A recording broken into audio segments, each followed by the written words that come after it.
Hello, dear students. Welcome you all to my YouTube channel English Hospital 24 and my Facebook page English Education. যে যেখান থেকে দেখছো সকলকে আরেকটি গুরুত্বপূর্ণ ভিডিও লেসনে স্বাগত জানাই। তো গত ভিডিও লেসনে আমি সাফিক্স প্রিফিক্স কীভাবে সমাধান করতে হয় সেগুলো দেখিয়েছিলাম। তো আজকেও কিছু বোর্ড কোশ্চেন সমাধান করে তোমাদের চোখের সামনে দেখিয়ে দেবো যে আসলে সাফিক্স প্রিফিক্সে কেন তোমরা পরীক্ষায় পরিপূর্ণ মার্কস পাও না। আজকে ভিডিও লেসনটি যদি তোমরা শুরু থেকে শেষ পর্যন্ত দেখো তাহলে অবশ্যই আমি আশা করি সাফিক্স প্রিফিক্স ব্যবহারের বিষয়টি একেবারে পানির মতো পরিষ্কার হয়ে যাবে। আশা করছি তোমরা শুরু থেকে শেষ পর্যন্ত ধৈর্য সহকারে দেখবে এবং আমি যে শর্টকাট টেকনিকগুলো বলবো সেগুলো অবশ্যই তোমরা তোমাদের নোট খাতায় তুলে রাখবে। এবং ভিডিওটি ভালো লাগলে অবশ্যই লাইক কমেন্ট শেয়ার করতে ভুলবে না, বিভিন্ন ফেসবুক গ্রুপে এবং তোমাদের ফ্রেন্ডদের সাথে শেয়ার করবে এবং এই চ্যানেলের যে সাজেশন রয়েছে, বিভিন্ন প্লেলিস্ট করা যে গ্রামারগুলো রয়েছে সেগুলো থেকে পড়াশোনা করবে। আশা করছি তোমরা এই চ্যানেলের সাথে সর্বদা থাকবে। চলো ভিডিওটি শুরু করা যাক। আজকে আমরা এখানে সাফিক্স প্রিফিক্সের কিছু বোর্ড কোশ্চেন সলভ করব।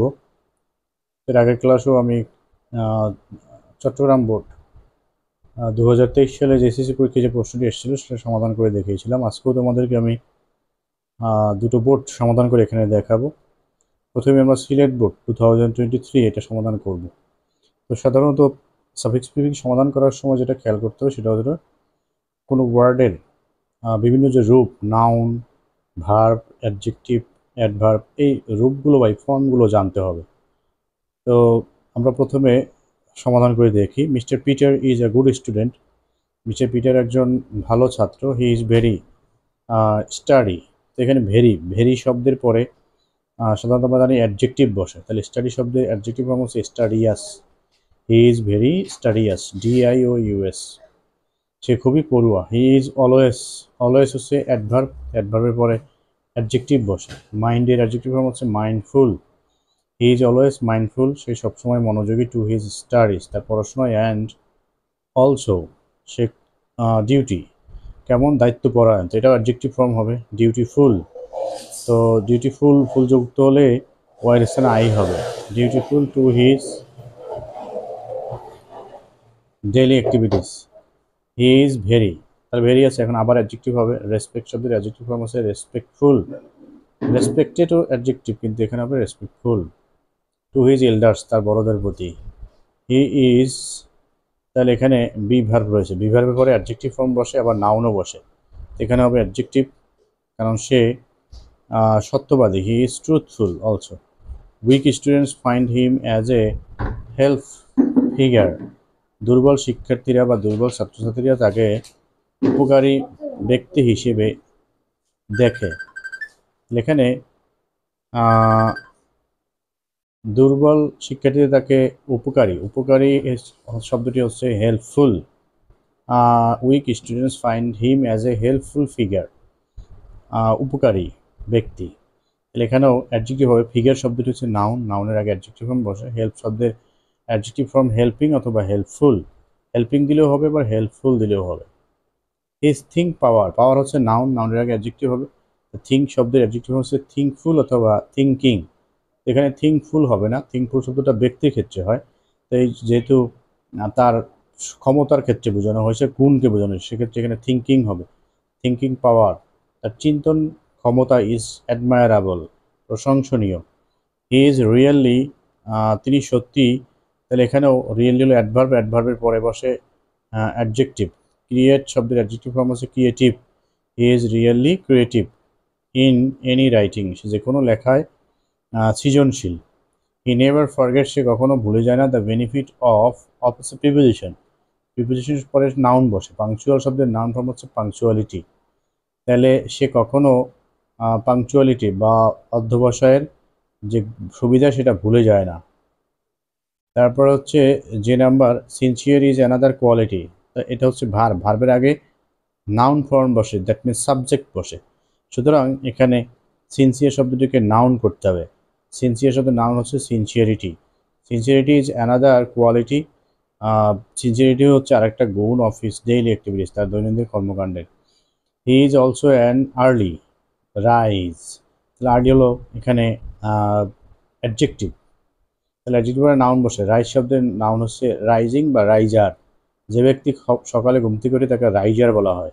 তাহলে he is also an early raiser. Any problem can not make him, কোনো সমস্যাই তাকে অ্যাটেন্টিভ করতে পারে না, না ইনঅ্যাটেন্টিভ করতে পারে না। তাহলে সমস্যা মানুষকে ইনঅ্যাটেন্টিভ করে, সুতরাং এখানে অ্যাটেন্টিভ শব্দটিকে ইনঅ্যাটেন্টিভ করতে হবে, বিপরীত শব্দ করতে হবে। অর্থ অনুযায়ী কখনো বিপরীত শব্দ করার প্রয়োজন হয়, সেই বিষয়গুলোও খেয়াল রাখতে হবে, সেজন্য অর্থ জানতে হবে as a whole. He always behaves very, তাহলে ভেরি হলো আমরা জানি অ্যাডভার্ব। তাহলে এখানে পোলাইট, তাহলে এখানে বিহেভস রয়েছে ভার্ব, ভার্বের পরে এখানে আমরা জানি যে অ্যাডভার্ব বসে, তাহলে এখানে তো ভেরি রয়েছে। সুতরাং এখন এখানে সে আচরণ করে কেমন ভাবে, তার এখানে যে শব্দটি বসতেছে সেই শব্দটি কিন্তু এই ভার্বকে নির্দেশ করতেছে, তো ভার্বকে নির্দেশ করে অ্যাডভার্ব। সুতরাং এখানে এই যে পোলাইট শব্দটি আছে এটাকেই অ্যাডভার্ব করতে হবে। পোলাইট শব্দের অ্যাডভার্ব ফর্ম হচ্ছে পোলাইটলি। তাহলে এখন প্রশ্ন হতে পারে যে ভেরিও অ্যাডভার্ব, আবার আরেকটা অ্যাডভার্ব বসলো কেন, সেটা এর কারণ হচ্ছে পোলাইট অ্যাডভার্ব কখনো অ্যাডভার্বকেই মডিফাই করে, মানে হচ্ছে অ্যাডভার্ব আরেকটা অ্যাডভার্বের পূর্বে বসে সেই অ্যাডভার্বের যে তীব্রতা বুঝিয়ে থাকে, ইন্টেন্সিফাই করে থাকে তাকে, যে কেমন সে দ্রুত হাঁটছে। তাহলে এই ক্ষেত্রে অনেক সময় এরকম বুঝে থাকে যে তার যে অ্যাডভার্ব বা কাজ হওয়ার যে ধরনটা, সেই ধরনটাকে আবার বিশেষিত করার জন্য আরেকটা অ্যাডভার্ব ব্যবহৃত হয়। যেমন সে ভদ্রভাবে কথা বলে, কেমন ভদ্রভাবে, অনেক ভদ্রভাবে। সুতরাং এই অ্যাডভার্বকে আবার আরেকটা অ্যাডভার্ব মডিফাই করছে এখানে। তাহলে আমরা কীভাবে বুঝবো যেটা অ্যাডভার্ব হবে কি না? যখন কোনো শব্দ কোনো ভার্বকে মডিফাই করবে, ভার্বকে নির্দেশ করবে, ভার্বকে বিশেষভাবে প্রকাশ করতে ব্যবহৃত হবে, সেই শব্দটি অ্যাডভার্ব। সুতরাং এখানে পোলাইট শব্দটিকে লিখতে হবে পোলাইটলি। উইথ এভরি পার্সন, সকল মানুষের সাথে। হি ইজ অনেস্ট, তাহলে হি ইজ হচ্ছে একটি পজিটিভ প্রোনাউন, পজিটিভ প্রোনাউনের পরে আরেকটি নাউন বসে, তো অনেস্ট শব্দের নাউন ফর্ম হচ্ছে honesty. His honesty cannot be exaggerate বা এক্সপ্রেসড ইন ওয়ার্ড, তার যে সততা এটা লিখে বা শব্দে বা ভাষায় প্রকাশ করা যায় না।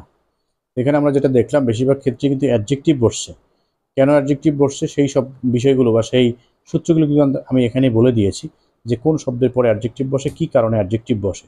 আশা করছি যেগুলো আমি বলে দিয়েছি সেগুলো তোমার লিখে রাখবে, যাতে পরবর্তীতে সমাধান করতে গিয়ে তোমার জন্য ইজি হয়। পরবর্তী যেটা হচ্ছে সেটা Barishal board 2023।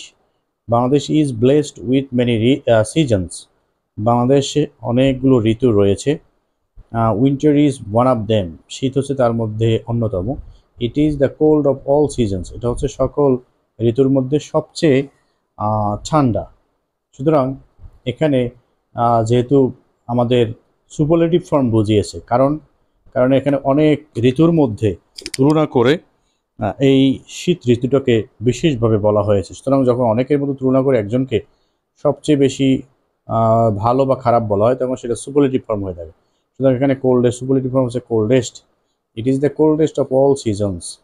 It is usually rain, তাহলে শীতের সময় কি বৃষ্টি হয় না? হয় না, শীতের সময় বৃষ্টি হয় না, সুতরাং রেইনলেস হবে এখানে। ইট ইজ ইউজুয়ালি রেইনলেস, এটা সাধারণত বৃষ্টিহীন।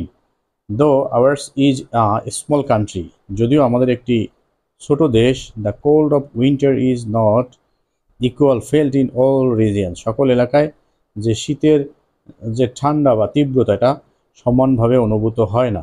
তাহলে এখানে এই কোল্ড শব্দটিকে নাউন হিসেবে ব্যবহার করতে হবে। কেন? কারণ হচ্ছে দি এবং অফের মাঝে যদি কোনো বৈশিষ্ট্য না বোঝায় তাহলে সেই শব্দটি নাউন হয়। তাহলে এখানে দ্য কোল্ডনেস, কোল্ড শব্দের নাম হচ্ছে কোল্ডনেস।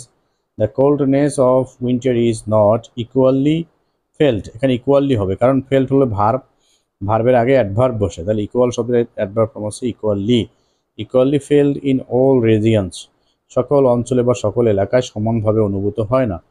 ইন সাম রিজিয়ন্স, কিছু অঞ্চলে স্পেশাল, বিশেষভাবে, তো ভাবে যদি যুক্ত হয় সেই শব্দটি অ্যাডভার্ব হয়ে যায়। তাহলে এই স্পেশাল শব্দটির সাথে যেহেতু ভাবে যুক্ত হয়েছে এটাকে অ্যাডভার্ব করতে হবে, আর একটা এলওয়াই যুক্ত করতে হবে। তাহলে specially, specially in the north district, district noun, নাউনের আগে এখানে অ্যাডজেক্টিভ ব্যবহার করতে হবে। তাহলে নর্থ শব্দের অ্যাডজেক্টিভ হচ্ছে নর্দার্ন, উত্তর। দ্য নর্দার্ন ডিস্ট্রিক্ট, উত্তর অঞ্চলের জেলা। পিপল এক্সপেরিয়েন্স, মানুষ অভিজ্ঞতার সম্মুখীন হয় বা মানুষ অনুভব করতে পারে, মানুষের অভিজ্ঞতা হয়। বিট কোল্ড, তীব্র ঠান্ডা। তাহলে এই কোল্ড হলো নাউন, এখানে এই নাউনের আগে এখানে অ্যাডজেক্টিভ ফর্ম ব্যবহার করতে হবে। তো বিট শব্দের অ্যাডজেক্টিভ ফর্ম হচ্ছে বিটিং। বিটিং কোল্ড মানে হচ্ছে হাড় কাঁপানো ঠান্ডা বা তীব্র ঠান্ডা।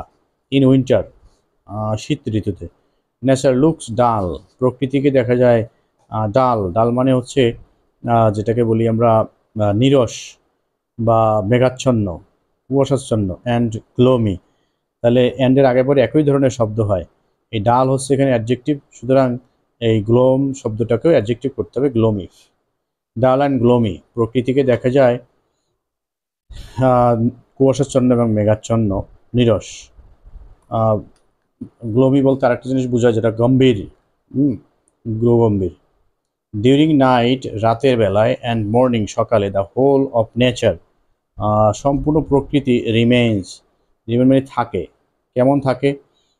Cover with fog and mist, কুয়াশা এবং যে ঠান্ডায় আবৃত থাকে। তা আবৃত শব্দটি হচ্ছে অ্যাডজেক্টিভ। কভারের অ্যাডজেক্টিভ হচ্ছে কভার্ড উইথ, আবৃত থাকে কুয়াশা এবং ঠান্ডায়। দেন দ্য পুর সাফার, গরিবরা কী করে? কষ্ট পায়। গ্রেট, তার সাফার হচ্ছে ভার্বের পরে, মূল ভার্বের পরে অ্যাডভার্ব বসে, সুতরাং এখানে গ্রেট শব্দের অ্যাডভার্ব হচ্ছে greatly. The poor suffer greatly, গরিবরা অনেক কষ্ট পায়। For want of warm clothes, গরম পোশাকের অভাবে। Again, in some hill areas, area হলো নাউনের আগে অ্যাডজেক্টিভ বসবে। হিল শব্দের অ্যাডজেক্টিভ হচ্ছে হিলি, শুধু একটা শেষে ওয়াই যুক্ত করলে হবে। হিলি এরিয়াস, পাহাড়ি এলাকা। There is severe of cold, যে ঠান্ডার তীব্রতা আছে। তাহলে এই সিভিয়ারের এখানে এটাকে আমাদের নাউন ব্যবহার করতে হবে। কেন নাউন ব্যবহার করতে হবে? কারণ হচ্ছে যেহেতু অফ রয়েছে, প্রিপোজিশন যখন থাকে সেই প্রিপোজিশনের আগে এবং পরেও নাউন থাকে, আগেও নাউন থাকে। তাহলে তীব্রতা, যুক্ত শব্দগুলো সাধারণত নাউন হয়, যেমন সততা, অনেস্টি। তারপরে হচ্ছে এরকম আরও অনেক শব্দ রয়েছে, তাহলে যেমন সিনসিয়ারিটি, এরকম। তাহলে সিভিয়ার শব্দের সাথে যেহেতু যুক্ত হয়েছে, severity. There is severity of cold, ঠান্ডার তীব্রতা রয়েছে। যেখানে, তাহলে যেখানে মানে হোয়ার অ্যাজ, যেখানেই, বা অন্যদিকে। আমরা যখন অন্যদিকে বলি, অন্যদিকে বা অপর দিকে, সেই অপর দিকের ইংলিশ হচ্ছে whereas in the vast south area হলো নাউন, তাহলে নাউনের আগে অ্যাডজেক্টিভ বসবে। তাহলে সাউথ শব্দের অ্যাডজেক্টিভ হচ্ছে southern. Where as in the vast southern areas people experience less cold, দক্ষিণ অঞ্চলের বিশাল এলাকায় মানুষ কম ঠান্ডার মুখোমুখি হয়। তাহলে অপর দিকে বা অন্য দিকে বোঝাতে হোয়ার অ্যাজ শব্দটি ব্যবহার করতে হবে বা হোয়ার অ্যাজ হয়ে থাকে। তো এখন এখানে কিন্তু এন পর্যন্ত রয়েছে, সাধারণত আসে 10টি, কিন্তু 2023 সালে এবং 22 সালে শর্ট সিলেবাসে পরীক্ষা হওয়ার কারণে এখানে কিন্তু 14টি ছিল। সুতরাং নেক্সট এক্সামে যে 14টি আসবে তা নয়। তারপর আমরা এখানে সবগুলো সমাধান করে দেখিয়েছি, কারণেই যাতে প্রত্যেকটি সমাধান করার সাথে সাথে প্রত্যেকটি জায়গায় কিন্তু এক একটি সূত্র পাওয়া যায়, এক একটা শর্টকাট টেকনিক পাওয়া যায়।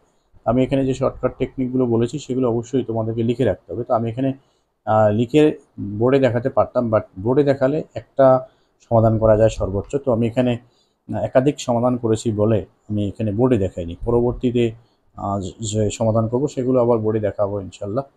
তো আশা করছি তোমরা সকলে এই চ্যানেলের সাথে থাকবে। যারা ভিডিওটি নতুন দেখেছো অবশ্যই চ্যানেলটি সাবস্ক্রাইব করে বেল বাটন চালু করে রাখবে এবং অন্যদের সাথে বেশি বেশি শেয়ার করবে, যাতে অন্যরাও এখান থেকে শিখতে পারে। এই চ্যানেলে প্লেলিস্ট করা রয়েছে, তোমাদের গ্রামারের যত আইটেম রয়েছে সবগুলোর জন্য আলাদা আলাদা প্লেলিস্ট করা রয়েছে, সেগুলো তোমরা চ্যানেলে ঢুকে সবগুলো ভিডিও লেসন তোমরা দেখতে পারো এবং এখান থেকে পড়াশোনা করলে অবশ্যই পরীক্ষাতে তোমরা অনেক কিছু কমন পাবে। তো আজকে এখানে শেষ করতে চাই, পরবর্তীতে আবার কোনো গুরুত্বপূর্ণ লেসন নিয়ে হাজির হব। ততক্ষণ সকলে ভালো থাকবে, সুস্থ থাকবে, চ্যানেলের সাথে থাকবে, সেই আশা রেখে আজকে শেষ করছি। Thanks for watching. Thanks to all.